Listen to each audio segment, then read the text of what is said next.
আজকে মাছ ধরতে গিয়ে সাপ দেখে ভয়ে পালিয়ে আসলাম ব্যাগপত্র গুছিয়ে। সো ফ্রেন্ড, সকাল সকাল উঠে পড়েছি আর অনেকদিন যাবত মাছ ধরতে যাইনি। অনেকদিন থেকেই মন চাচ্ছিল মাছ ধরতে যাওয়ার জন্য, তাই আজকে বেরিয়ে পড়লাম। কথা বলতে বলতে আমার মাছের খাবারটাও তৈরি করা হয়ে গেছে। এবার ছিপটা নিয়ে বাইকটা নিয়ে যাব রিয়াজদের বাড়ি। দেখতে দেখতে রিয়াজদের বাড়ি রিয়াজ বার হয়ে পড়েছে। চলো এবার দেখা হচ্ছে মাঠে গিয়ে। এই হচ্ছে সেই বিল। কিছুদিন আগে বিল ভর্তি জল ছিল, জল পুরোটাই শুকিয়ে গেছে। শুধুমাত্র জল আছে, এই সাইডে দুটো খাল আছে, খালগুলোতে জল আছে। আর মাছ ধরার আগে ট্যাবলেট খেয়ে নিতে হয়, তাই দুজন মিলে ট্যাবলেট খেয়ে এইদিকে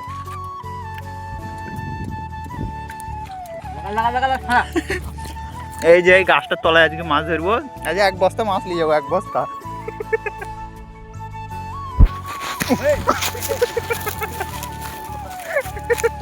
এদিকে খালের জলও দেখতে পাচ্ছ অনেকটাই পরিষ্কার, উপর থেকে নিচের মাছগুলো ভালোভাবে দেখা যাচ্ছে।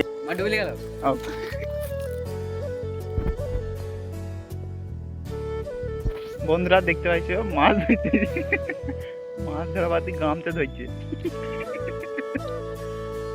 অনেকক্ষণ ধরে ছিপ ফেলার পরেও একটা মাছ লাগেনি, তাই আমরা লোকেশন চেঞ্জ করে নতুন একটা লোকেশনে আসলাম। আর এই লোকেশনে কিছুক্ষণ দেখবো, মাছ হলে ভালো, না হলে আরো ভালো। অনেকক্ষণ ধরে ছিপ ফেলে বসে থাকার পর ভাই সাহেব একটা বড় সাপ বেরিয়ে পড়লো। দেখতে পাচ্ছ আমাদের দিকেই আসছিল, তাই আমরা বেশি দেরি না করে ভয়ে ব্যাগপত্র সব গুছিয়ে দিলাম। আর ব্যাগে দেখতে পাচ্ছ বড় একটা শোল মাছ পড়েছে।